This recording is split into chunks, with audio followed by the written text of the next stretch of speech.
बागसेवनिया स्थित Geetanjali high school की शुरुआत 1999 में की गई थी। गीतांजलि हाई स्कूल के संचालक लक्ष्मीशंकर मिश्रा ने बताया कि क्षेत्र में शिक्षा की पहुंच सभी को हो, इस उद्देश्य के साथ इस स्कूल की स्थापना की गई थी। विगत 25 वर्षों में इस स्कूल के पढ़े हुए छात्र अनेक क्षेत्र में कार्यरत है। लक्ष्मीशंकर मिश्रा ने कहा कि यहाँ पर पैसों के अभाव में किसी छात्र को शिक्षा से वंचित नहीं किया जाता है। छात्रों की शिक्षा के लिए विशेष प्रयास किया जाता है, क्योंकि इस क्षेत्र में गरीब एवं मजदूर वर्ग के ज्यादातर छात्र अध्ययन करते हैं, इसलिए वो कम फीस में बेहतर शिक्षा देते हैं। ये शिक्षा के जरिए समाज सेवा का एक छोटा सा प्रयास है। के पास शिक्षा की पहुंच नहीं थी जी, लेकिन कुछ लोगों ने प्रयास किया कि सभी को शिक्षा मुहैया हो सके। गीतांजलि हाई स्कूल बागसेवनिया ने 25 वर्ष पूरे किए हैं। पहले तो संचालक महोदय मिश्रा जी को रजत जयंती वर्ष की बहुत बहुत शुभकामनाएं, बहुत बहुत बधाई। और देखा जाए 1999 में यह स्कूल शुरुआत की गई।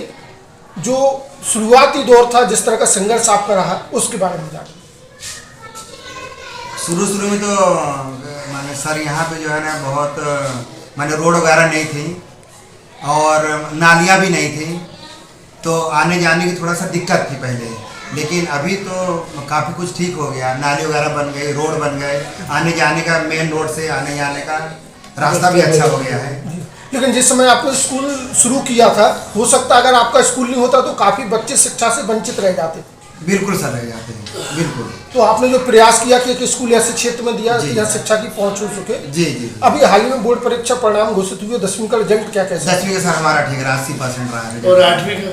8वीं का तो थोड़ा सा कम रहा, 60%। लेकिन बाद में जो सप्लीमेंट्री बच्चे, बाद में सप्ली भी 70 हो फिफ्थ गया। का? फिफ्थ का भी सर हमारा पहले 60 था और बाद में 80% हो गया। तो जो आप प्रयास करते रहे, इस तरह के जो बच्चे आते हैं यहाँ पर, चूंकि गरीब और मजदूर वर्ग के बच्चे ज़्यादा हैं, तो इनको किस तरह से आप सहयोग कर पाते हैं? 8वीं के कितने बच्चे हैं? 8वीं के सर हमारे यहाँ अभी तो पहले, इसके पहले तो ज़्यादा थे, अभी हमारे 58 बच्चे हैं, लेकिन इस साल 40 बच्चे हैं, क्योंकि वो 8वीं पास हो जाते हैं बच्चे तो उसमें निकल जाते हैं सर। हाँ, 12 बच्चे भी निकल गए, तो अभी कम बच्चे हैं।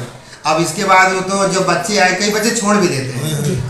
एक है स्कूल के पास अपना स्वयं का एक अच्छा भवन है, व्यवस्थित भवन है, कक्षाएं भी सब कुछ है। बिल्कुल है सर, बिल्कुल है। अपना पढ़ाने वर्ग से यहाँ मान पर्याप्त है जगह जी, और माने खेलने के लिए बच्चों को हम छत में ले आते, छत हमारी काफ़ी लंबी है, तो लोगों को, बच्चों को जो चाहिए बेसिक सुविधाएं सर मिल जाते हैं। बिल्कुल बिल्कुल मिल जाते। और जैसे इसका आपको देखा जाए फीस को लेकर, कई बार जैसे गरीब बच्चे आते होंगे, फीस नहीं।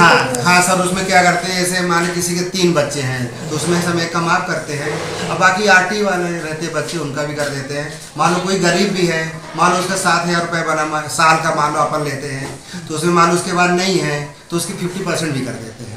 जितना सहयोग बन जाए, जितना हो सकता है उतना करते हैं। तो ये 25 वर्ष में आपको कुछ भी अपना खुद का एक संतुष्टि का भाव होगा कि हम शिक्षा के जरिए कुछ समाज को दे पा रहे हैं? बिल्कुल सर, हुआ, हमें संतुष्टि हुई। उम्मीद करें कि आगे आने वाले 25 वर्ष में भी जितना हो सकता है सर करेंगे, और हम शीघ्र ही इसका स्वर्ण जयंती वर्ष भी मनाएंगे। बिल्कुल।